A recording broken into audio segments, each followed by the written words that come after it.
आजच्या व्हिडिओमध्ये ढोकळा तुम्ही हॉटेलमधून तर काय किंवा ढोकळ्याचं प्रीमिक्स तुम्ही घरी आणून ढोकळा बनवण्याचं काय, हा सगळा विचार तुम्ही आजपासून सोडून देणार याची मी तुम्हाला 100% खात्री देतो. आणि एवढंच नाही तर काय, हॉटेल व्यावसायिकांना यातून किती मोठा प्रॉफिट होतो हे सुद्धा मी तुम्हाला आजच्या व्हिडिओमध्ये काढून दाखवणार आहे.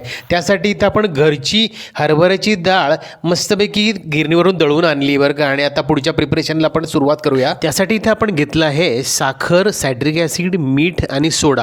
आपण एका मिक्सरच्या भांड्याला सायट्रिक ॲसिड आणि साखर एकत्र वाटून घेणार आहोत, त्याची फाईन पावडर तयार करून घेणार आहोत बरं. आणि सुरुवातीला अतिशय महत्त्वाचा विषय म्हणजे तुम्ही चॅनलवर अजूनही नवीन असाल तर चॅनलला सबस्क्राईब करा. माझ्या रेसिपीज तुम्हाला आवडत असतील तर लाईक आणि शेअर पण जरूर करा बरं का. आता आपण लागलीच जे डाळीचं पीठ चक्कीवरून दळून आणलेलं आहे ते मस्तपैकी पिठाच्या चाळणीने आपण व्यवस्थित चाळून घेत आहोत बरं का. तुम्ही बघू शकतात सगळं पीठ आपण व्यवस्थित चाळून घेऊया. अतिशय फाईन आपण असं ते दळून आणलेलं आहे. इथे आपण आता मिक्सरला वाटून घेतलेलं सायट्रिक ॲसिड आणि साखरेचं मिश्रणसुद्धा, ती पावडरसुद्धा आपण व्यवस्थित त्या पिठामध्ये चाळून घेत आहोत बरं का मित्रांनो. याचं सगळं मी प्रमाण तुम्हाला व्यवस्थित पुढे सांगणार आहे.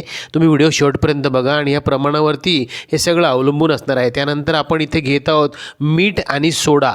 तो सुद्धा आपण चाळणीमधून चाळून घ्यायचा, जेणेकरून यामध्ये काही जास्त जाडसर खडा किंवा काही असेल तर तो वरचेवर बाजूला होईल आणि आपल्याला त्या सगळ्या मिश्रणामध्ये एक फाईन असं स्ट्रक्चरचं सगळं हे मिश्रण तयार करून मिळणार आहे. तुम्ही बघू शकतात आपण हे सगळं चमच्याने सगळं व्यवस्थित एकत्र करून घ्यायचं, मस्तपैकी मिक्स करून घ्यायचं. परफेक्ट प्रमाणासाठी मी तुम्हाला सगळ्या जिन्नसांचं प्रमाण सांगतो. इथे आपण 1040 ग्रॅम म्हणजे 1 किलो आणि 40 ग्रॅम इतकं डाळीचं पीठ आपण तयार करून घेतलेलं होतं. त्यामध्ये 200 ग्रॅम साखर, 40 ग्रॅम सोडा, 40 ग्रॅम मीठ आणि 40 ग्रॅम सायट्रिक ॲसिड अशा प्रमाणामध्ये आपण हे सगळं मिक्स केलेलं आहे. आणि मस्तपैकी कालवून आपण हे कोरडं प्रीमिक्स तयार करून घेतलं आहे बरं का मित्रांनो. ढोकळा प्रीमिक्स आपलं हे तयार झालेलं आहे. पण आता तुम्हाला याला आपण एका डब्यामध्ये स्टोअर करून घेत आहोत आणि याला आपण शेवटी वापरायचं कसं आणि याचं गणित काय आहे बुवा नेमकं, याला आपण किती वापरलं की याचा किती ढोकळा तयार होतो, हे सगळं आम्ही तुम्हाला समजून सांगणार आहोत. व्हिडिओ दळून आलेल्या पिठामध्ये आपण हे बाकीचे सगळे जिन्नस घातल्यानंतर साधारणपणे वजनी 1360 ग्रॅम इतकं आपलं संपूर्ण प्रीमिक्स तयार झालेलं आहे बरं का मित्रांनो. आणि आता या सगळ्या मिक्स करून घेतलेल्या, स्टोअर करून ठेवलेल्या आपल्या ह्या प्रीमिक्समधनं आपण 2 वाट्या, एका प्रमाणासाठी एक वाटी घ्यायची आहे, त्यातनं 2 वाट्या आपण एका मिक्सिंग बाउलमध्ये हे प्रीमिक्स काढून घेत आहोत. त्यामध्ये साधारणपणे तुम्ही बघू शकता वजनी 180 ग्रॅम इतकं प्रीमिक्स आपण आता करायला घेत आहोत. इकडे वरती गॅसवरती आपण एक स्टीमरसाठी एक पातेलं ठेवलं आहे, पसरट भांडं, त्यामध्ये पाणी घातलं. आपण इकडे मिक्सिंग बाउलमध्ये काढलेल्या प्रीमिक्समध्ये आपण पाव चमचा हळदसुद्धा घातलेली आहे. इकडे आपण एक प्लेट तयार करून ठेवत आहोत, त्याला आपण ग्रीस करून ठेवलेलं आहे. ऑइल त्यात घालून त्याला संपूर्ण व्यवस्थित त्या प्लेटला लावून ठेवलेलं आहे. आणि ह्या प्रीमिक्समध्ये पण तुम्हाला जर वरतून हळदसुद्धा घालण्याचा तसदी नको असेल तर संपूर्ण प्रीमिक्समध्ये तुम्ही एक अख्खा चमचा हळदीची पावडर घालून त्याला ऑलरेडी मिक्स करून ठेवू शकतात. रेडीमेड प्रीमिक्स जे असतं त्यामध्ये कलर वापरायला असतो बरं का मित्रांनो. आता आपण ह्या सगळ्या घेतलेल्या प्रीमिक्समध्ये 2 वाट्या प्रीमिक्स घेतलेल्या आहेत. त्यामध्ये आपण 1 वाटी त्याच वाटीच्या प्रमाणाने पाणी घातले बरं का मित्रांनो. आपण ह्या मिश्रणामध्ये 1 चमचाभर तेलसुद्धा घातलेलं आहे. एवढ्याच पाण्यामध्ये आपण हे संपूर्ण प्रीमिक्स तयार करत आहोत. तुम्ही बघू शकता अशा पद्धतीने हे मस्तपैकी असं आपलं बॅटर तयार झालेलं आहे. हे संपूर्ण बॅटर आता आपण ग्रीस लावून घेतलेल्या, ऑइल करून घेतलेल्या त्या प्लेटमध्ये ओतायचं आहे बरं का मित्रांनो. हे प्रीमिक्स इतकं परफेक्ट आहे, तुम्ही बघू शकता अतिशय टेम्पटिंग आपली ही प्लेट आता दिसत आहे. 2:1 असं परफेक्ट बेमालूम प्रमाण हे पाण्याचं यामध्ये तुम्ही ठेवायचं आहे. अगदी डोळे लावून तुम्ही हा अप्रतिम अशा प्रतीचा ढोकळा तुम्ही तयार करू शकणार आहात बरं का. तुम्ही तो पुढे बघणारच आहात.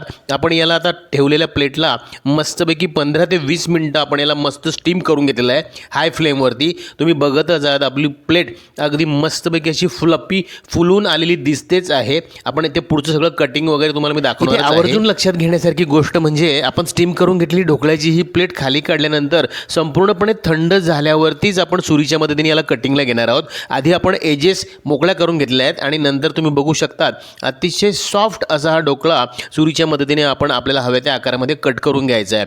तुम्ही बघतच आहात, सुरी चालवताना तुमच्या लक्षात येत असेल अतिशय फ्लपी आणि अगदी सॉफ्ट असा हा ढोकळा अगदी सहज कट कट होतोय आणि ही सगळी प्लेट आपण दुसऱ्या प्लेटमध्ये उलटी मारून ते ढोकळे आपण मोकळे करून घ्यायचे बरं का. तुम्ही बघू शकता अगदी स्पॉन्जी असा आपला हा ढोकळा मस्तपैकी एक एक तुम्हाला पीस उचलून दाखवतो. तुम्ही बघू शकता अतिशय मजेदार असा स्पॉन्ज त्याचा आलेला आहे. अगदी मजेदार अशी जाळी त्याची तयार झालेली आहे. आपण या ढोकळ्यावरती घालण्यासाठी एक बेसिकचा तडका तयार करून घेऊया. एका तडका पॅनमध्ये थोडंसं तेल घालायचं आहे, त्यामध्ये भरपूर सारी मोहरी घालायची आहे, हिरव्या मिरच्यांचे छोटे छोटे काप आपण त्यामध्ये घालायचे आहेत. मिरच्यांचं प्रमाण आपल्या आवडीनुसार कमी जास्त करू शकतात आणि त्यामध्ये काही कढीपत्त्याची पानं घालायची आहेत. कढीपत्त्याचा फ्लेवर ह्या ढोकळ्यासोबत खूप मजेदार लागतो बरं का. आणि हा सगळा तडका, हा सगळं व्यवस्थित ही सगळी फोडणी आपण ह्या ढोकळ्यांवरती व्यवस्थित सगळ्या ढोकळ्यांना लागेल अशा पद्धतीने मस्तपैकी स्प्रेड करायची आहे.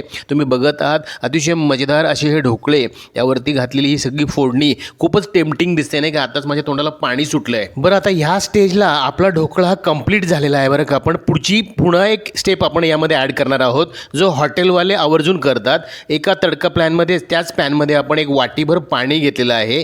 त्याच वाटीने ज्या वाटीने आपण पीठ काढायला घेतलं होतं त्यामध्ये आपण चमचाभर साखर आणि चिमूटभर सायट्रिक ॲसिड घालायचं आहे. फक्त पाण्याला हलकीची चव येईपर्यंत आपण हे सगळं मिक्स करणार आहोत आणि हे संपूर्ण पाणी ह्या ढोकळ्यांवरती व्यवस्थित घालायचं आहे. आणि ते सगळं पाणी ढोकळे कशा पद्धतीने ॲब्सॉर्ब करतात त्याचं तुम्ही बघू शकतात. आपण घेतलेलं हे सगळं वाटीभर पाणी या ढोकळ्यांना परफेक्ट असं पुरणार आहे बरं का. कारण आपल्या ढोकळ्यामध्ये सायट्रिक ॲसिड, सोडा आणि साखरेचं हे अतिशय व्यवस्थित आणि अगदी परफेक्ट प्रमाण आपण ऑलरेडी त्या प्रीमिक्समध्ये घातलेलं आहे. त्यामुळे वरतून तुम्हाला जास्तीचं ॲडिशनल असं घालण्याची आवश्यकता नाही.